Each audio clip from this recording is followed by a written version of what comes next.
Tonight on Southern Cross at 7:30, it's all the action of JAG. Then at 8:30, Saturday Night Football, Port versus Sydney.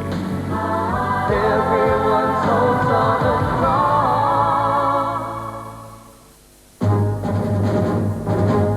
This is Southern Cross Nightly News. First at 6.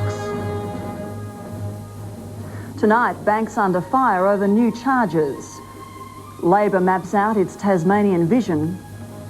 And an armed bandit hits a Devonport store.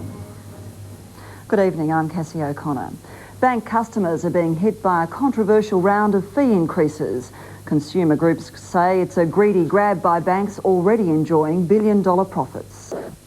Labor's true believers gathered in Launceston today for the annual state conference, Jim Bacon's first as leader. He shared the stage with his federal counterpart Kim Beazley, both leaders setting out their agendas for winning government.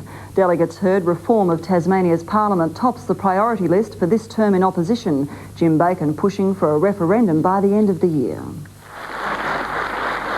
Kim Beazley and Jim Bacon walk the same path. Leaders in opposition, relatively new to the job, rebuilding and redefining the ALP in preparation for government.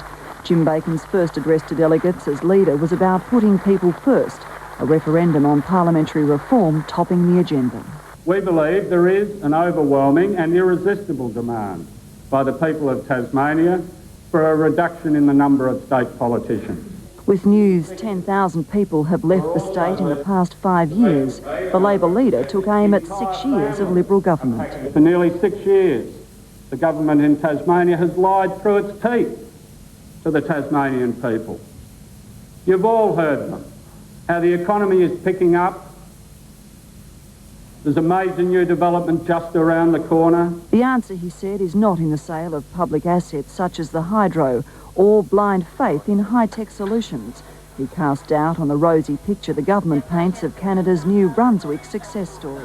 Things aren't all that bright in New Brunswick.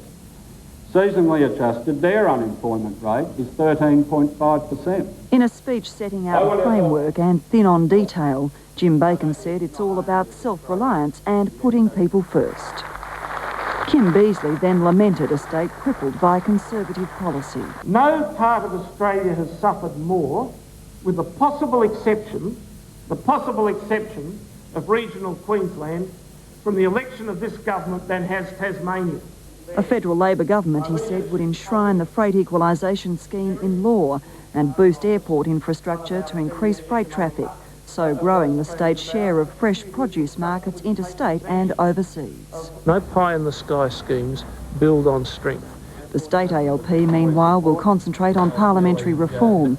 Jim Bacon has written to the Premier seeking talks on a referendum, asking Tasmanians if they want fewer politicians and one House of Parliament rather than two.